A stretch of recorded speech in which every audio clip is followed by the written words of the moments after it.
The last tree. Once upon a time, in a certain country, there lived a woodcutter.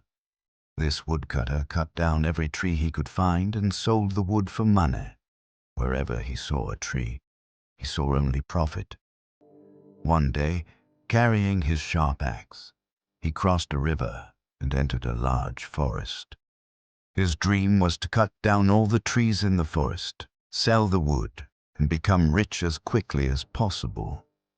Without caring about his tired body, he worked non-stop. He rested only for a short while, to drink some water or eat a little food, and then continued chopping again. Day after day, the woodcutter kept working like this. Slowly, the forest began to disappear. Trees that had stood tall for many years fell one by one. Birds flew away. The shade vanished. Finally, after several days, the woodcutter cut down the last tree in the forest. Looking around at the empty land, he laughed loudly with pride and happiness. But someone else had been watching all this from the sky, the sun. The sun became very angry at the woodcutter's greed. To teach him a lesson, the sun began to shine more fiercely than ever. The heat became unbearable. The woodcutter started to sweat heavily. His throat became dry and his body felt weak. He looked around, hoping to find a tree to rest under, but there was none.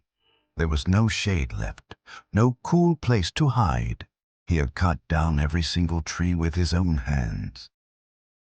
At that moment, the woodcutter finally understood his mistake. His greed for money had made him foolish. He realized that the forest had given him shade, air, and life, but he had destroyed it all for short-term gain. Sadly, this realization came too late. The woodcutter sat on the burning ground, full of regret, knowing that wealth gained through greed can destroy not only nature, but also ourselves. Greed blinds us, and when nature is destroyed, humans suffer the consequences. The Boy Who Cried Wolf. Long ago, in a quiet village surrounded by rolling hills and green fields, there lived a young boy whose job was to watch over the village sheep. Every morning, he would guide the flock up the hillside, where the grass was fresh and plentiful. From there, he could see the village below and the distant forest beyond the hills. At first, the boy took his job seriously. He kept a close eye on the sheep and made sure none of them wandered too far. But as the days passed, he began to feel lonely and bored. There were no other children to talk to, and the sheep did nothing but graze and bleat softly. The hours felt long, and the boy wished something exciting would happen. One afternoon, an idea popped into his head. What if I pretend a wolf is coming, he thought. At least then something interesting will happen. So the boy stood up and shouted at the top of his lungs, "Wolf! Wolf! A wolf is chasing the sheep!" Hearing his cries, the villagers dropped their work and rushed up the hill with sticks and tools, ready to scare the wolf away. But when they arrived, they saw no wolf, only the sheep calmly grazing and the boy laughing to himself. "There is no wolf," the villagers said angrily. "Do not lie like this. You scared us for nothing." The boy apologized, but inside he found the whole thing funny. A short while later, boredom returned. Remembering how fast the villagers had come before, the boy decided to play the trick again. "Wolf! Wolf!" he cried once more. Once again, the villagers ran up the hill, breathing hard and ready to help. And once again, there was no wolf. The boy laughed even harder this time. Furious, the villagers warned him, "If you keep lying, no one will believe you when you tell the truth." The boy nodded, but he didn't truly listen. Later that evening, as the sun began to sink and the sky turned orange, the boy noticed something moving near the edge of the forest. His heart dropped. A real wolf had appeared, its eyes fixed on the sheep. Terrified, the boy screamed, "Wolf, please help! There is really a wolf!" But this time, no one came. The villagers heard his cries, but they shook their heads. "He's lying again," they said. "We won't be fooled twice." The wolf attacked the flock, scattering the sheep in all directions. By nightfall, many of them were gone. When the boy did not return, the villagers grew worried and went searching for him. They found him sitting on the hillside, crying beside the few sheep that remained. The boy told them the truth about the wolf, but it was too late. An old man placed a hand on the boy's shoulder and said gently, "Nobody believes a liar, even when he speaks the truth." The boy learned a painful lesson that day, one he would never forget. Lying breaks trust. Cinderella. Long ago, a kind girl named Cinderella lived happily with her loving parents. Her home was filled with love and warmth. But one day, sadness came when her mother passed away. Soon her father married another woman who had 2 daughters. After her father died, Cinderella's life changed forever. This is how things will be from now on. Her stepmother forced her to work like a servant. Her cruel stepsisters mocked her every single day. She even slept among the ashes, and people called her Cinderella. Yet Cinderella never lost her kind heart. The little animals became her closest friends. You are all such wonderful friends. Sweet, sweet. One day, exciting news spread across the kingdom. The prince invited every young woman to a grand royal ball. A royal ball! We must go! Wait! Cinderella dreamed that maybe she could go too. Oh, you foolish But her girl. stepmother laughed and refused. There, that's better. Still, Cinderella helped them prepare for the ball. This color will suit them. Soon the stepsisters left for the palace. Hurry up, Anastasia! I'm coming! Left alone, Cinderella quietly began to cry. Suddenly, a magical fairy godmother appeared. With a wave of her wand, magic filled the night. Even the tiny mice became beautiful white horses. Her old dress became a breathtaking gown. And on her feet were shining glass slippers. But remember, the magic will end at midnight. Cinderella rode toward the palace like a princess. When she entered, the entire hall fell silent. The prince saw her and could not look away. "May I have this dance?" It would be my honor. They danced together as if time had stopped. The night felt like a beautiful dream. But suddenly, the clock struck midnight. Cinderella rushed away before the magic ended. In her hurry, she lost one glass slipper.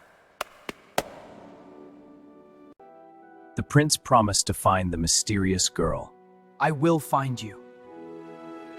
Across the kingdom, many tried the slipper. Then Cinderella stepped forward.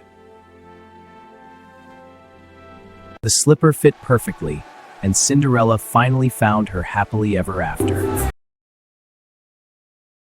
As the forest whispers an ancient tale, one question rises above all. Who is the eldest? Long ago, in a quiet forest, 3 wonderful friends lived together beneath a great banyan tree. They were a small quail, a playful monkey, and a wise elephant who shared their days in friendship. Day after day, the friends lived happily, playing and resting under the shade of the banyan tree. One day, the friends began thinking about something important. They wondered who among them was the eldest. They believed that the eldest among them should be respected. First, the elephant began to remember his younger days. The elephant remembered when the banyan tree was still very small. The others listened carefully to the elephant's memory. Next, the monkey began to remember his own past. The monkey remembered a time when he could easily reach the tree's leaves from the ground. The friends listened quietly once again. Finally, the little quail began to remember something even older. The tiny bird shared a story from long before the tree existed. Long ago, the quail once carried a banyan fruit from another place.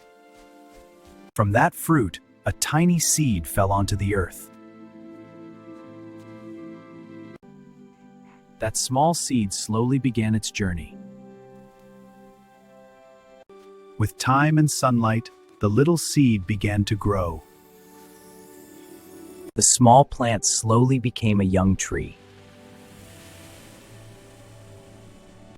Year after year, the tree continued to grow.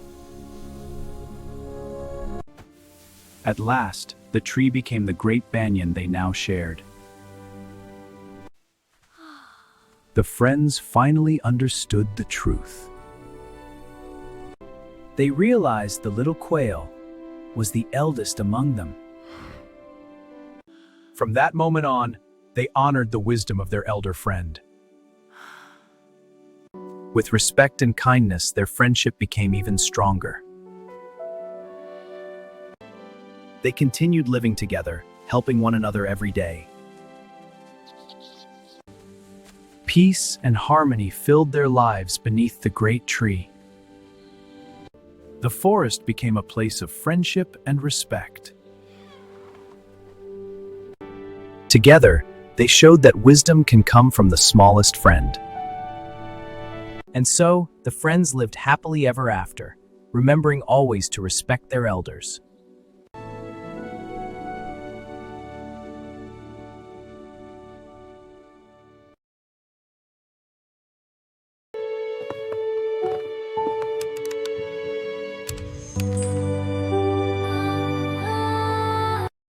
In a small village, there was a school. In the 10th grade class, a new student arrived. His name was Samira. Samira was very quiet. He didn't talk much.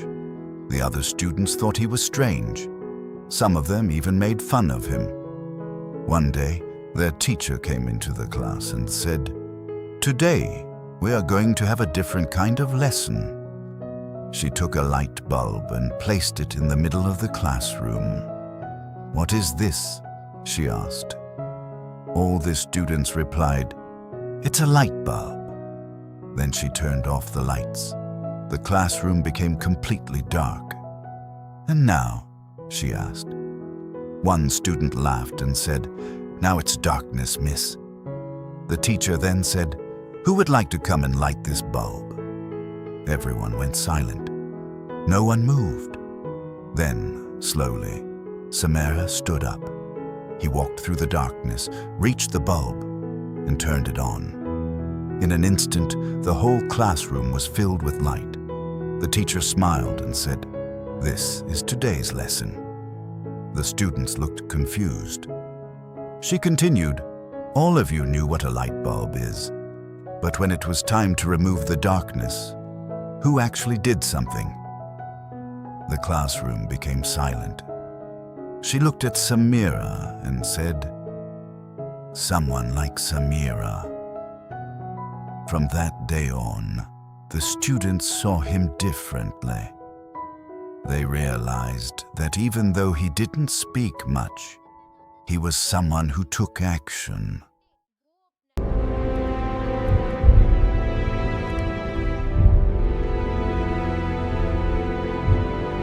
In a small, peaceful village filled with laughter and sunlight, there lived a little boy named Sammy, who loved to run freely. He loved the simplest things in life, especially his little wooden horse that he carried everywhere.